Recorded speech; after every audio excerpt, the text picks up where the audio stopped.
Hey, what's up? It's AM Trades, and today we are going to be doing a trade recap as well as our Zero to Hero funded episode for the 23rd of May 2024. This is going to be the 15th day of our journey from zero to over $1 million in active funded capital by the end of 2024. We are currently at over $100,000 of funded capital with certain firms, and we intend to continue that going forward. With that being said, first of all, we are going to go through a trade recap of today, and then following that, we are going to be going over our full kind of dashboard and our overview of where we are funded, where we are taking evaluations, where our payouts are going, how many payouts we have, all of that stuff. With that being said, we can definitely get into the charts here. So if we move to today on Forex Factory, we can see that we had unemployment claims at 8:30, as well as flash manufacturing at 9:45 and new home sales at 10. So I was willing to take a trade before 10 because new home sales is less volatile and has less of an impact on the market, especially on the indices compared to the red folder news such as unemployment claims or flash services PMI. So I was waiting, of course, until our macro anyway, so I wasn't going to be placing any trades before 9:50 to 10:10, and so that is kind of what we did, and we followed that rule. And so moving over here now to the charts, we can see that our 8:30 unemployment claims actually came out bearish for the indices as it came in less than forecast, meaning that it is good for the DXY and bad for the companies, right? And then we also had flash services come in bearish as well, and our manufacturing PMI as well come in bearish.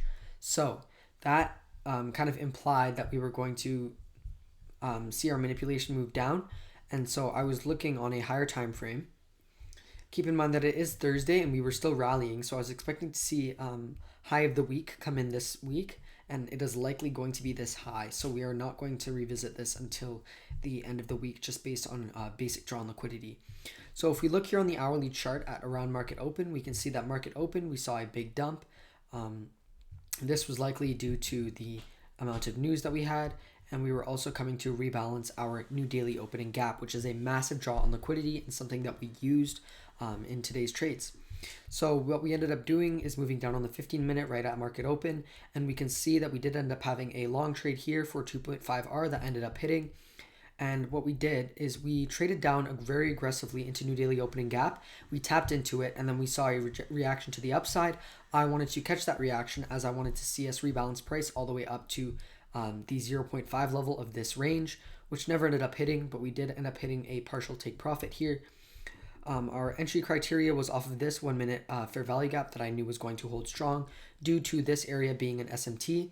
So what we ended up seeing is we came down, tagged us in here, and we almost hit our stop loss here at this low. However, we held this order block and we ended up rallying all the way up until this 1 minute high, as well as this volume imbalance, which is why I take profits here.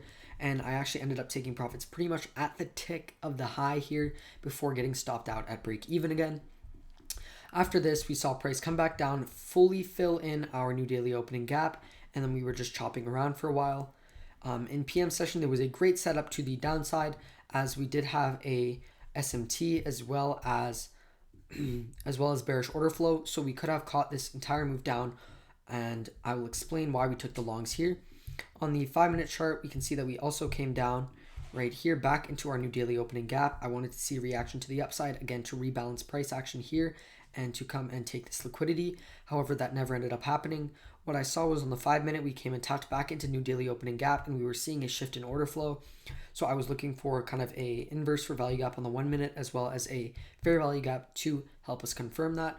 We ended up seeing a nice displacement to the upside at 130, which I should have recognized as the 130 manipulation being to the upside, meaning that we wanted shorts, but I did not due to this SMT. So I tried to fade the 130 open, which was a bad idea.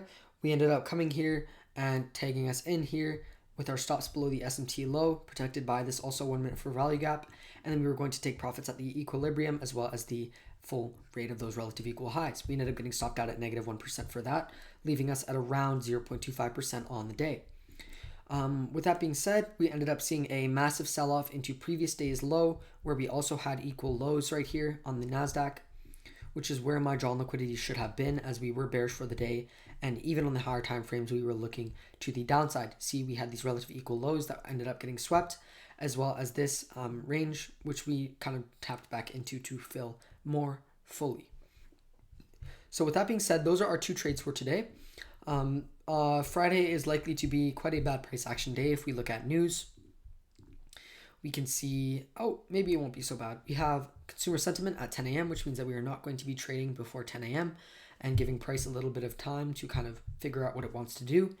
And secondly, we also have this massive move today means that price action tomorrow, especially with it being a Friday, means that we are going to chop around a lot and not really make a big decisive move. So I'm going to keep all of that in mind for tomorrow.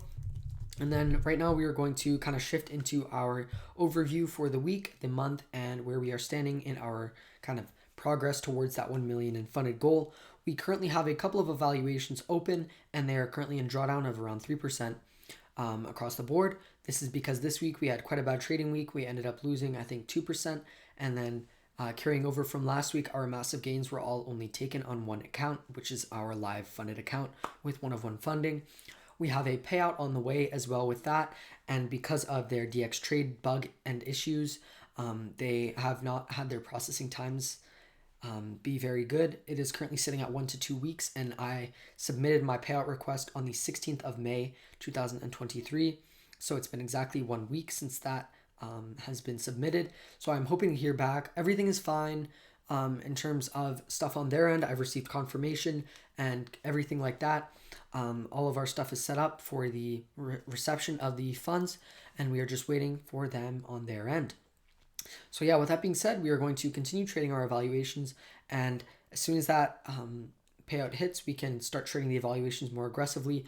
We have currently only been trading with 1% risk. However, I am planning on moving to a 2 or 3% risk per trade on the evaluation stage so that we can really start accelerating our scaling of this capital.